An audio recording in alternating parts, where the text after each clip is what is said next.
Bismillah, alhamdulillah, wassalatu wassalamu ala rasulillah wa ala alihi wa sahbihi wa wala. Rabbi shrah li sadri wa yassir li amri wahlul 'uqdatam min lisani yafqahu qawli. Wa la hawla wa la quwwata illa billahi al-'aliyyil 'azim. Assalamualaikum warahmatullahi ta'ala wabarakatuh. My name is Muhammad Firdaus bin Zulkifli from the Faculty of Islamic Studies, Universiti Islam Antarabangsa Tuanku Syed Sirajuddin Al-Yuni Siraj, Perlis.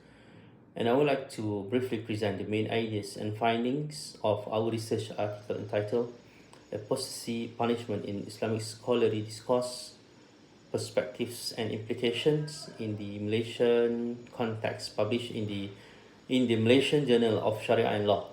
This study is a collaborative work by Razali Musa, Dr. Razali, Muhammad Safri Ali, and Nur Shahira Muhammad Nasir from the Faculty of Contemporary Islamic Studies and the Faculty of General Studies and Advanced Education, University Sultan Zainal Abidin, Terengganu. It is also co-authored by Anis Sahira Muhammad Fakhrul Razi from the Academy of Language and Law Studies, University Technology Malaysia, Terengganu campus together.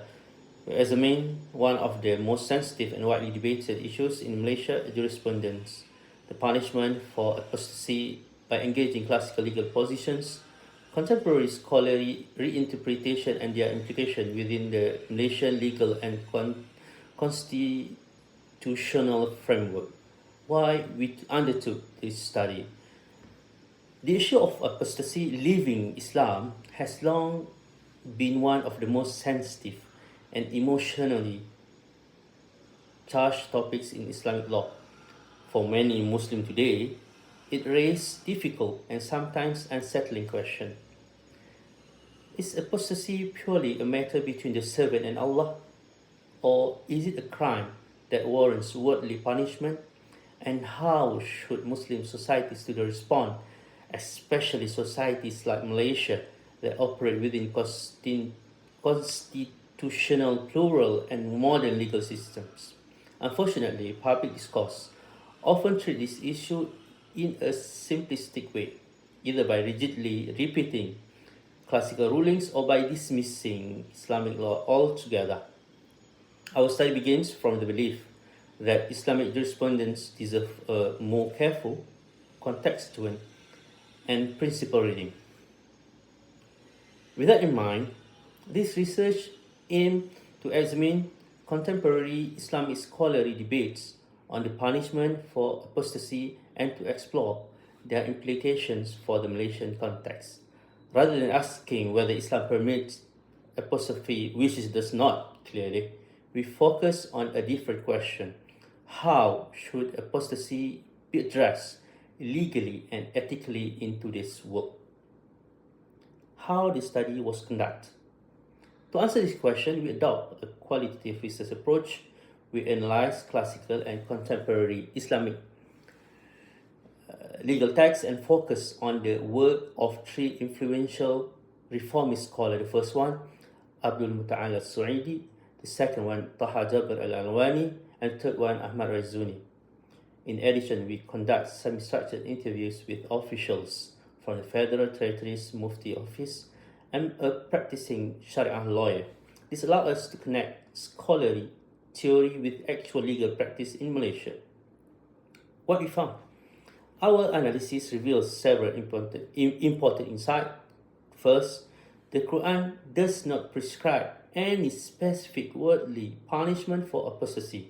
Verses that mention apostasy consistently emphasize divine accountability in the hereafter rather than coercion or punishment in this world. From this foundation, contemporary scholars emphasize the Qur'anic principle of la ikrah fid-din. There is no compulsion in religion. Faith in Islam must arise from conviction of the heart. Coercion only produces hypocrisy, not iman. When we turn to the Sunnah, we find further support for this view.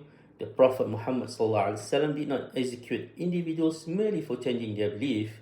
Capital punishment occurred only when apostasy was accompanied by rebellion, treason, or violent hostility against the Muslim community.